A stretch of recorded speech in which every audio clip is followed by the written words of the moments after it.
Et je voudrais aussi lancer un appel aux pays de l'AES pour dire que nous sommes mieux à 15 qu'à 3. Donc je souhaite que vraiment l'appel du président Mahama puisse être entendu par ces 3 pays frères, dont 2 sont des voisins de la Côte d'Ivoire, que nous puissions continuer ensemble au sein de la CEDEAO. Bonjour. Voilà, j'ai le grand honneur et le plaisir d'accueillir mon frère, le président Mahama, que j'appelle affectueusement John le Fort. parce que Mahama s'appelle John, et avant lui, c'était quoi? John Atta Mills. Avant John Atta Mills, c'était John Kufuor.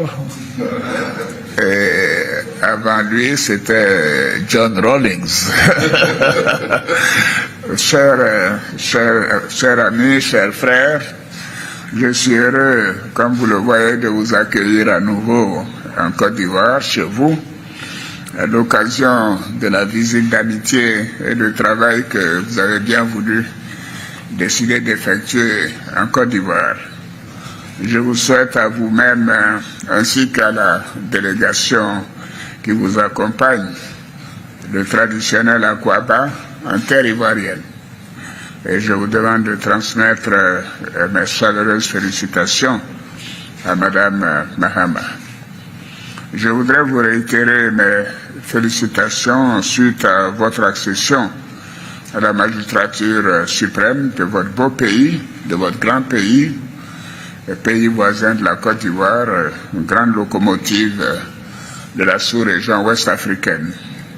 Et vous souhaitez plein succès dans vos fonctions. Je remercie pour l'accueil que vous avez réservé au vice-président Tchemoko Kone lors de votre investiture le 7 janvier dernier. Et Monsieur le Président, chers frères, la Côte d'Ivoire et le Ghana sont des pays frères, des pays amis qui entretiennent des relations excellentes et historiques. Dans ce cadre, vous aviez tenu à effectuer votre premier voyage à l'extérieur en Côte d'Ivoire au lendemain de votre élection. Malheureusement, cela n'a pas été possible en raison de mon indisponibilité. Je tiens donc à vous réitérer mes sincères remerciements pour ce privilège que vous avez voulu accorder à la Côte d'Ivoire et qui témoigne de l'intérêt que vous portez à la coopération entre nos 2 pays. Je vous remercie également d'avoir effectué le voyage en Côte d'Ivoire à l'occasion des obsèques de mon aîné Henri Konan Bédié. Vous étiez particulièrement venu nous présenter vos condoléances, aussi bien à moi-même qu'à la famille du président. Monsieur le Président, nous venons d'avoir un excellent entretien au cours duquel nous avons abordé des sujets d'intérêt commun, notamment dans le domaine de la défense, de la sécurité, de l'économie du cacao, dont nous sommes les premiers producteurs, plus de 60% de la production mondiale, des mines et de l'énergie, ainsi que les grands chantiers de la CEDEAO, tels que le corridor Abidjan-Lagos ou encore la monnaie commune, l'ECO. S'agissant de la coopération bilatérale, nous avons réaffirmé notre volonté commune de soutenir l'initiative Cacao Côte d'Ivoire-Ghana et de renforcer la coopération entre le Ghana et la Côte d'Ivoire dans les domaines des mines et de l'énergie, de la lutte contre l'orpaillage illégal et de la surveillance de la qualité des eaux. Parce qu'évidemment, ces rivières qui traversent nos 2 pays ont des conséquences néfastes pour les populations du Ghana et de la Côte d'Ivoire. Nous nous sommes également engagés à soutenir et à œuvrer à la mise en œuvre de l'accord de partenariat stratégique Côte d'Ivoire-Ghana, un instrument privilégié de la coopération signé en 2017 à Accra. Monsieur le Président, nous avons tout à l'heure longuement évoqué la situation sécuritaire dans notre sous-région, qui demeure très préoccupante, ainsi que la situation sociopolitique dans certains pays du Sahel. Nous avons noté la nécessité d'apporter une assistance à ces pays frères pour leur permettre de faire face aux besoins humanitaires et sécuritaires. Nous vous faisons confiance, Monsieur le Président, pour qu'à l'occasion de vos entretiens avec ces pays frères, vous puissiez les convaincre de rester dans la CEDEAO, car il y va de l'avenir des peuples de l'Afrique de l'Ouest. Nous avons aussi souligné la nécessité de renforcer la coopération de nos gouvernements en matière de sécurité et de défense en vue de garantir la paix et la stabilité en Afrique de l'Ouest et de lutter efficacement contre le réchauffement climatique, contre le terrorisme, la piraterie maritime et bien sûr de toutes les formes de trafic dans la sous-région. Monsieur le Président, je ne voudrais pas être très long.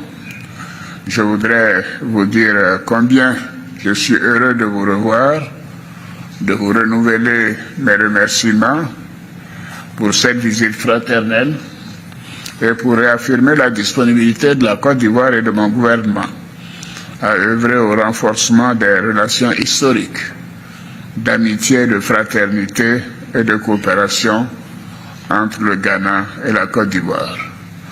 Nous aurons l'occasion de nous entretenir plus longuement tout à l'heure. Je voudrais vous dire combien je suis heureux de cette opportunité.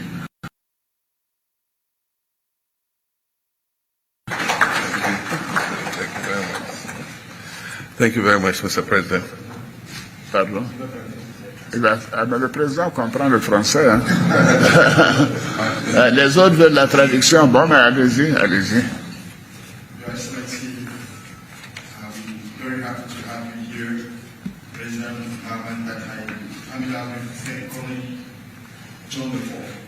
Because before you, we have John Mahmoud, John before, John Rollins, and you are number 4. Dear friend, dear President, I'm very happy to have you here and for this visit of friendship and work. Akwaba, and welcome to your country. I would like also to say congratulations for the occasion of your elections in Ghana, and during your inauguration, you welcomed a huge delegation. Unfortunately, I was not available at that time. Thank you very much for this. Thank you again for you welcomed President Timoko Melie on the occasion of your inauguration. You know, Ghana is a great friend, and you wanted me to visit your country, but I was not, as I said, available. Cote d'Ivoire and Ghana has a lot to do together, especially in many fields like the Cote d'Ivoire-Nigeria corridor, with the management of illegal gold mining that is definitely impacting our two countries, especially their forests and the rivers. We also have to strengthen this strategic partnership agreement that is also good for our countries. Security in Sahel is a key issue for us as well, and we do trust you so that we can bring all the necessary things to assist the two countries to remain in ECOWAS, and also to help in consolidating security and solving humanitarian issues that we are helping them to attend. We trust you, Mr. President, to definitely once again convince those three countries, because they are key in ECOWAS. We need to also strengthen security cooperation, fighting terrorism, and also keeping at bay maritime piracy. I'm also happy to see you once again. As I told you, Cote d'Ivoire is available, and we will take all the necessary measures to strengthen this historic friendship, cooperation we used to have together. Mr. President, thank you once again, and I thank you. Thank you. Yes, thank you very much, Mr. President, for your kind words, and I'm happy to visit again. We've known each other for a long time. When I was president in my first coming, we worked together closely and improved the relationship between Ghana and Cote d'Ivoire. You can be sure that in my second coming as president, we will work even harder to make the relationship even closer than it was before. I called personally to thank you for the big delegation that you sent to my inauguration. Even though you couldn't come yourself, your delegation represented you very well, and Ghanaians were very happy to welcome them. We're all proud about the progress Cote d'Ivoire has done economically. I mean, growing at a growth rate of 6 to 7%, in these turbulent times in the world is very impressive. Unfortunately, Ghana has suffered some economic setbacks, but we're working hard to try and bring things back on track. We know that Ghana and Cote d'Ivoire's economy are some of the biggest economies in West Africa, and if the two countries do well, it impacts on the whole of the sub-region. We're happy to continue to cooperate with Cote d'Ivoire on the Cocoa Initiative because our two countries produce almost 80% of the total cocoa available in this world, and so it is good for us to maintain solidarity in both cocoa production and how we market the cocoa in the world so that we're able to create prosperity for our people. I want to add my words to yours in expressing concern about the happenings in our sub-region, especially with regards to our three sister countries. We faced challenges like this before. I remember when we worked together in ECOWAS and we had the crisis in Burkina Faso. We were able to resolve it and help them to transition back to constitutional rule. I've come with a new mandate from the people of Ghana and maybe with a new face. So I will offer myself as a bridge between ECOWAS and the three countries and see how we can work with them so that they not only remain within our sub-region but also do the transition to constitutional democracy. Incidentally, I have a pending trip to the three countries, and so when I go, I'll mention my discussions with you and how concerned all of us are about the situation in their countries so that we can get an early resolution to the crisis that we're facing. We're prepared to help them to fight terrorism because in Africa, we all know that when your neighbor's house is on fire, you have to help him to quench it before it spreads into your own compound. And so we'll continue to stretch out a hand of friendship to the three sister countries so that we can continue to work together. God did not put us in this sub-region together for nothing. He put us for a purpose, and our people are the same. Our people straddle our borders, and we're one and the same people, and so there's no reason why we cannot work together. I've noted your concern about the issues of climate change, because climate does not respect borders. We share the same climate, and so whatever we do in destroying the climate in Ghana affects Cote d'Ivoire, and the same thing vice versa. And so we note our responsibility on our side to halt the destruction of our forests by illegal gold mining. We call it galamsey in Ghana, and already my government has started to do an effort towards restoring the 44 forest reserves that have been invaded by these gold miners. Our strategy is first to get them out of the reserves and then start the work towards restoring the forest reserves. We also take note of the destruction of our water bodies, and some of these water bodies we share with you. And so if they are being polluted on the Ghana side, they affect Cote d'Ivoire. And so I note your concern, and we'll do everything in our power to try to stop what is happening. I'm happy to meet with you again. The relations between Ghana and Cote d'Ivoire are historical. And I think that we can work to even make them stronger in terms of trading amongst ourselves. Now we have the African Continental Free Trade Area, and so we can expand the goods and services that we exchange ourselves using the African Continental Free Trade Area, which is headquartered in Ghana at the moment. But I just want to give my best regards to you, and also to extend my regards to Madame Dominique, and to extend the regards of my wife Lodina to Madame Dominique, and say that she's willing to come and visit her at the earliest possible opportunity. And so I thank you very much once again for the warm welcome we have received since we came here.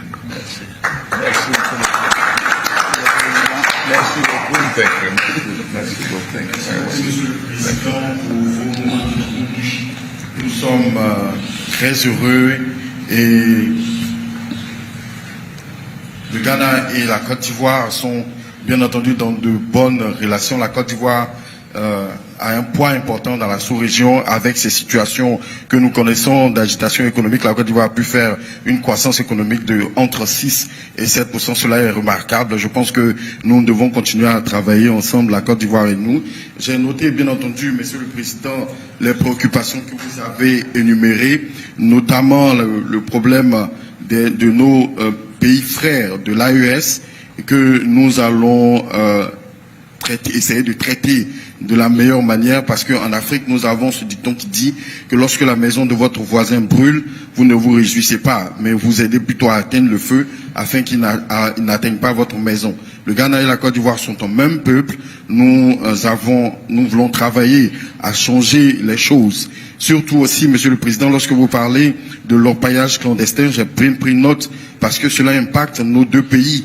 Surtout qu'au Ghana, nous avons 44 réserves de forêt qui ont été touchées, et surtout aussi nos réserves d'eau qui sont impactées par l'effet de l'orpaillage clandestin. Cela impacte et produit aussi des effets du changement climatique sur nos deux pays, parce que le climat en Côte d'Ivoire et le climat au Ghana sont les mêmes.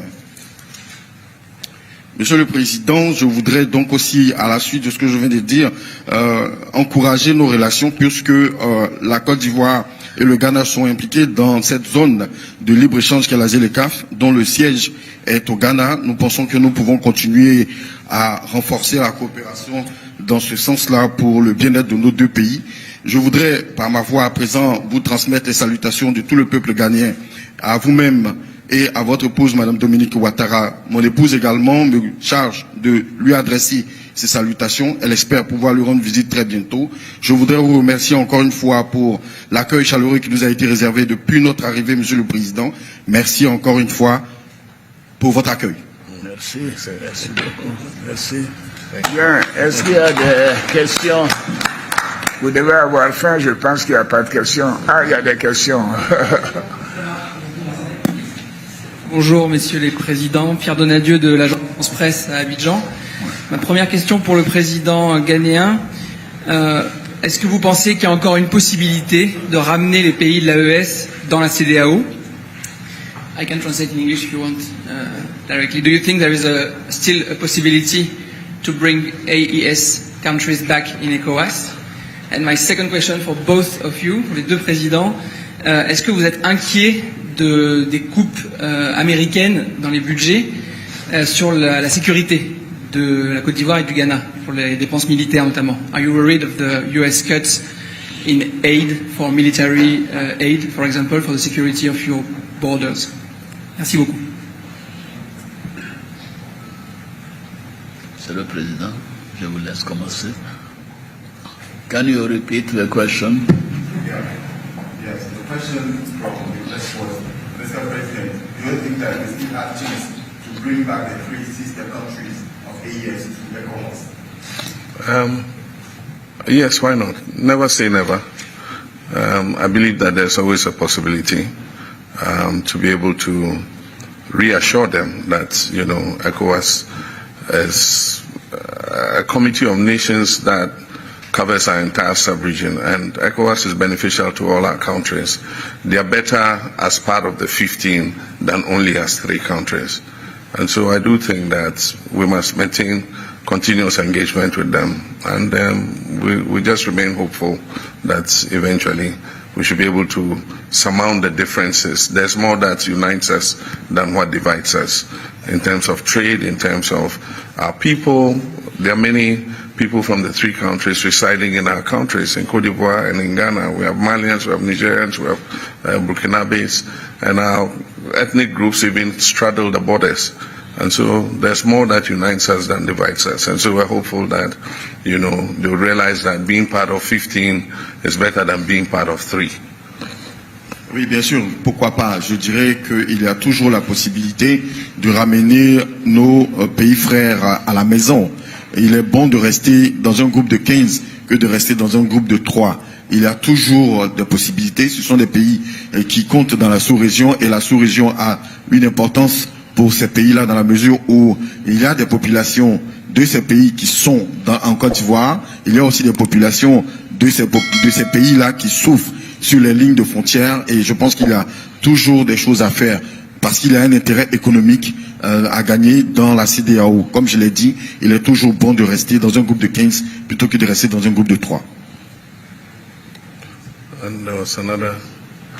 La deuxième question. The second one. The second question was, Mr. President, what is your take regarding the cuts in the defense budget from USA? If I captured the question good. Okay. Okay, from the US. I think that US has a right to decide who it wants to cooperate with. And so if it decides that it's cutting assistance to countries in its strategic interest, it has the right to do so. But then we also have the right to learn to look after ourselves. I know about the cut in US aid, and we're presenting our budget in March. So we've already adjusted our budgets to make up for the shortfall in US aid. I'm not yet notified of any cuts in defense cooperation, but if there is, then it means that we have to make the adjustments to cover it. Bien sûr, j'ai entendu parler de ces réductions. Vous savez, les États-Unis ont le droit de réviser leur stratégie de coopération, de voir comment est-ce qu'ils pourraient orienter leur financement. Je pense que c'est aussi une opportunité pour nous de voir comment on pourrait compter sur nous-mêmes. Et j'ai entendu aussi dire qu'il y aurait des réductions dans l'USAID. Et je pense que cela a été pour nous une opportunité de revoir aussi nos stratégies économiques. Oui, mais pour en ce qui me concerne, pour la première question concernant les pays de l'AES, vraiment j'encourage le président Mahama et je voudrais aussi lancer un appel aux pays de l'AES pour dire que nous sommes mieux à 15 qu'à 3. Donc je souhaite que vraiment l'appel du président Mahama puisse être entendu par ces 3 pays frères, dont 2 sont des voisins de la Côte d'Ivoire, que nous puissions continuer ensemble au sein de la CEDEAO.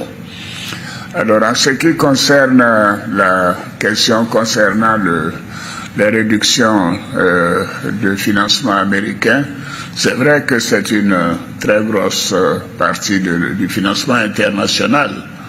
Je crois près de 64%, si je ne me trompe.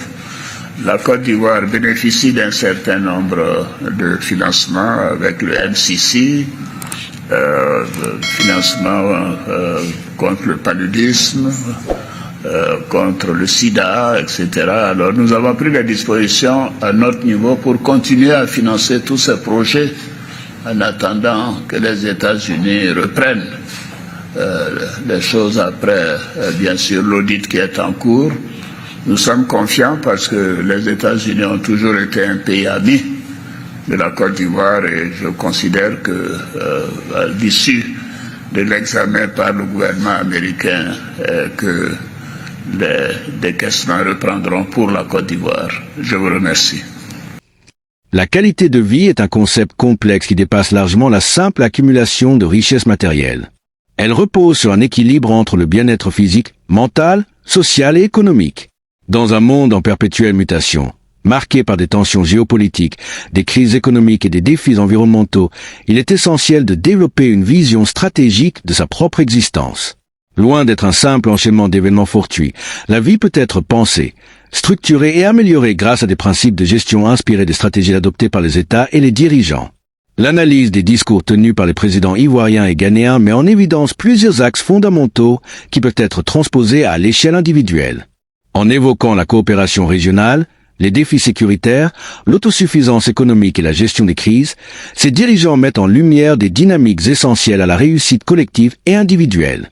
De ces réflexions émergent plus de 10 principes concrets, applicables au quotidien, qui permettent d'optimiser sa trajectoire de vie et d'assurer un épanouissement durable. Le premier conseil, et probablement le plus fondamental, consiste à comprendre l'importance des alliances stratégiques.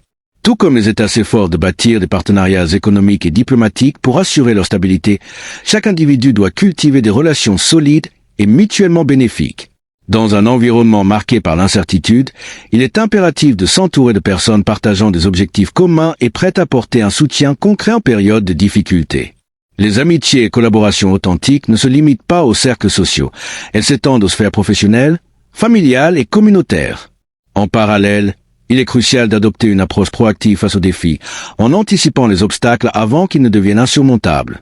À l'image des États qui adaptent leur politique économique pour faire face aux fluctuations du marché mondial, chaque individu doit développer une capacité d'adaptation et une vision à long terme.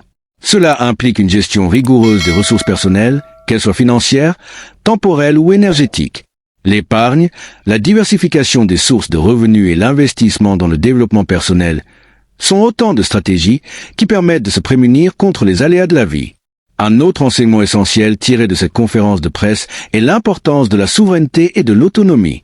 Dans un monde où les dépendances excessives peuvent fragiliser un pays ou un individu, il est vital de cultiver une indépendance économique et intellectuelle. Cela signifie apprendre à générer ses propres ressources, à acquérir des compétences transférables et à éviter les dettes inutiles. L'indépendance financière passe par une gestion prudente de son budget, une éducation financière solide et une capacité à saisir les opportunités au bon moment. Dans la même optique, il convient de valoriser l'apprentissage continu. À l'image des nations qui investissent dans l'éducation et la formation pour renforcer leur capital humain, chaque individu doit voir l'acquisition de nouvelles connaissances comme un levier fondamental d'amélioration de sa qualité de vie. Dans un monde où les compétences deviennent rapidement obsolètes, la capacité à apprendre, à se réinventer et à s'adapter aux nouvelles réalités du marché est un atout majeur. La gestion des conflits et des crises constitue un autre pilier fondamental. Les relations internationales sont souvent marquées par des tensions, mais les dirigeants cherchent constamment des solutions diplomatiques pour préserver la paix et la stabilité. De la même manière, il est essentiel de développer des compétences en communication, en négociation et en résolution de problèmes afin de gérer efficacement les tensions dans la vie personnelle et professionnelle. L'intelligence émotionnelle joue ici un rôle clé, permettant de désamorcer les conflits avant qu'ils ne dégénèrent. Un autre aspect souvent négligé dans la quête d'une meilleure qualité de vie est la gestion du temps. Tout comme un État doit planifier ses infrastructures et ses politiques sur plusieurs années, un individu doit structurer son quotidien de manière à maximiser son efficacité et son bien-être. Il est essentiel de fixer des objectifs clairs, de prioriser les tâches importantes et d'éviter les distractions inutiles. Une gestion rigoureuse du temps permet non seulement d'accroître la productivité, mais aussi de dégager des moments pour le repos et la réflexion. Dans le même registre, la discipline et la constance sont des facteurs déterminants. À l'image des nations qui bâtissent leur développement sur des stratégies cohérentes et durables, une personne qui applique des habitudes saines et régulières verra des résultats concrets sur le long terme. Qu'il s'agisse d'adopter une alimentation équilibrée, de pratiquer une activité physique régulière ou de maintenir une rigueur dans le travail, la persévérance finit toujours par porter ses fruits. Par ailleurs, la capacité à transformer les épreuves en opportunités est une caractéristique commune aux individus et aux nations résilientes. Les discours des présidents mettent en avant la nécessité d'adapter les politiques face aux nouvelles réalités géopolitiques et économiques. À un niveau personnel, il est essentiel de percevoir les difficultés comme des occasions de croissance et d'apprentissage. Chaque échec recèle une leçon précieuse qui, bien exploitée, peut mener à une amélioration significative. Enfin, il est fondamental de comprendre que le bien-être ne repose pas uniquement sur la réussite matérielle. Un État peut connaître une croissance économique remarquable, mais si la population ne bénéficie pas d'une bonne qualité de vie en termes de santé, d'éducation et de cohésion sociale, cette croissance reste insuffisante. De même, un individu peut accumuler des richesses, mais sans équilibre émotionnel, sans relation harmonieuse et sans un sens profond de sa mission dans la vie, il risque de se sentir insatisfait. Il est donc essentiel de cultiver un équilibre entre les différentes dimensions de la vie, le travail, la famille, la santé, la spiritualité et les loisirs. En conclusion, l'analyse des discours des présidents ivoiriens et ghanéens offre une perspective précieuse sur les stratégies qui permettent d'améliorer non seulement la gouvernance d'un pays, mais aussi la gestion d'une vie personnelle. La coopération, l'anticipation, la souveraineté, l'apprentissage continu, la gestion des conflits, l'optimisation du temps, la discipline, la résilience et l'équilibre global sont autant de principes qui, appliqués avec rigueur, garantissent une meilleure qualité de vie. Dans un monde en constante évolution, ces conseils constituent des repères solides pour quiconque aspire à une existence épanouissante et durable.